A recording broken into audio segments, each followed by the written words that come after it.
Ladies and gentlemen, my first guest tonight is a two-term governor of Michigan and the author of the new memoir, True Gretch. Please welcome to The Late Show, Governor Gretchen Whitmer.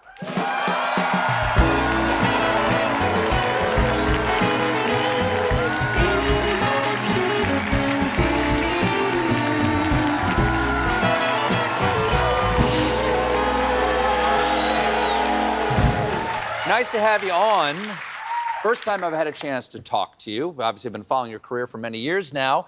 And for the people who don't know, you're a national co-chair of the Biden campaign.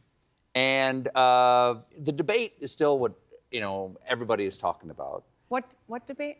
Did you not get a chance to catch it? Did you not? Did you watch the debate? I've seen clips of the debate. You didn't watch the debate? I was actually out on the West Coast with a couple of my colleagues. And they don't have fundraiser. TV out there. I forgot. They don't have television in California. Yeah, exactly. It's true. Yeah. What was your reaction? Were you just like, you know what, stay the course, doesn't matter, full speed ahead, Joe, or did it give you pause at all? I like your tie.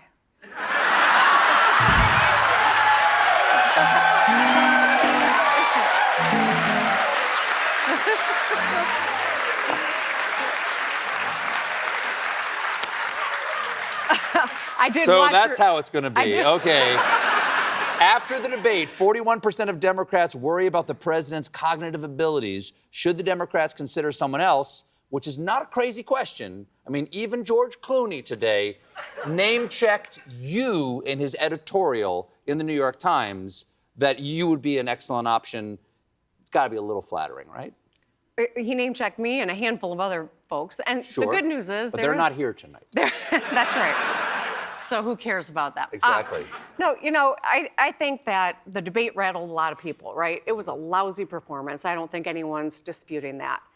I spent some time with the president in the White House with a number of my colleagues shortly after the debate. I talked to him this past weekend with all the other vice chairs of his campaign, co-chairs, and he's up for this. I know that there is a lot of nervousness. This is a high-stakes election.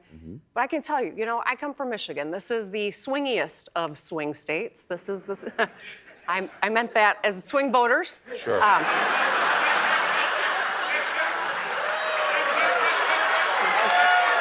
It's late night.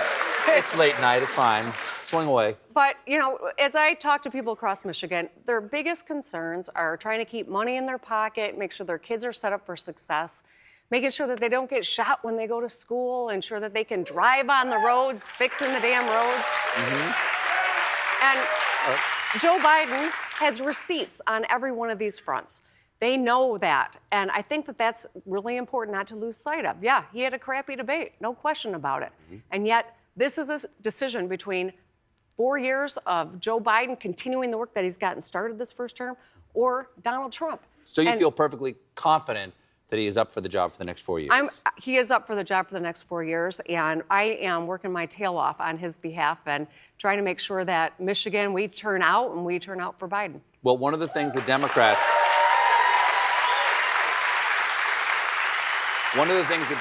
have a lot of trouble doing these days because of Donald Trump and sort of the crazy behavior that he exhibits is they have trouble getting attention. Well, Biden and the Democrats have a lot of attention right now. Yep. Now that the Democrats have the attention, what should y'all do with it? Well, I think right now all eyes are on the president, and he's got to prove to the American public that he is up for this, and he is doing that. Hosting NATO right now. He'll be in Michigan on Friday. He is getting all across the country, and I think you're going to see how energized this president is. We got to talk about the issues, though, that matter to people. The average person is working their tail off, gets home at night and is tired, and they just want to put food on the table and make sure that their kids are okay. They're not consuming all the media like we are and like probably most of your viewers are. They just want a level shot at getting ahead. And this president gets it, and he's working for that. He has dedicated his life to serving the public. Donald Trump serves one person, and that's Donald Trump, and we can't forget it. He has 34 convictions. Okay. But I'm glad it's a slow news week so we can talk about my book. Exactly. There's nothing else. Well, the funny thing is that the book is here. Here it is. It's True Gretch, which I assume is a play on True Grit. Yeah. Good. Maybe. Yes, Well, you got it. Yay. Took me a minute. Took me a minute, but I am in entertainment. And, you know, a lot of times, and I know you're like, oh, let go, Joe, but a lot of times a memoir from a politician is a trial balloon for a presidential run. And I'm just curious, at what point in the last 12 days did you write this? Yeah. I mean, you know, it's easy to write a book and get it published and, well, you know, go fast. It's slender. I know. It's slender. So you could have shouted into a dictaphone on the way to and from work. You write in the book that you were born and raised in Michigan. You understand Michiganders, which is one of my favorite names for any state peoples, is Michiganders. You've never lost a statewide election, and even though the polls are tied, you say don't freak out about polling. Okay, what do you know about Michiganders that we don't? Well, Michiganders are hard, good-working people. They expect their leaders to work as hard, if not harder than they do, and be as good, if not better than they are, to show up and do the work every day. As I get around the state, we're pragmatic people too, right? We work hard and we want a fair shot. We expect government to get the job done. When I ran the first time, I listened to people all across all 83 counties. And whether I was in Detroit, which is where Ndia is from, Ndia over there,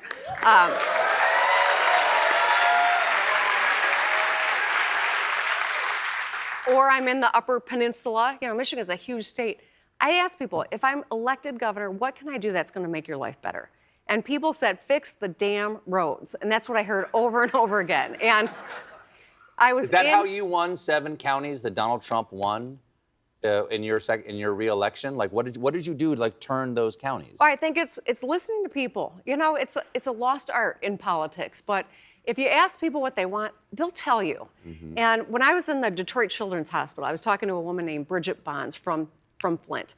And I said, if I'm elected, what can I do for you? And she said, fix the damn roads. And I was surprised, because here's a mom in the hospital with her child. So I said, why is that the first thing out of your mouth? And she explained, driving from Flint to Detroit, she hit a pothole. It sidelined her for a whole day. She had to take money that she would have otherwise put toward rent or childcare. She didn't see her son, who was in the hospital, that whole day. And so it was a moment for me that it realized that when the fundamentals slide, it is the people on the bubble who pay the dearest price. It is about time. It is about money. It is about your family. And that's why focusing on the fundamentals. But you don't know that if you're not showing up everywhere and listening and asking that question. Well, you obviously are very good at relating to your voters and addressing the concerns of your constituents. You're term limited, right? This is your last term. Yep, I got 2.5 years left. Okay, and what do you want to do after that? Beats the heck out of me. Okay. Still politics? Like, is there anything more powerful than governor? I don't know. I love being governor. I'm just asking questions. We have to take a quick break. We'll be right back with more Governor Gretchen Whitmer, everybody. Stick around.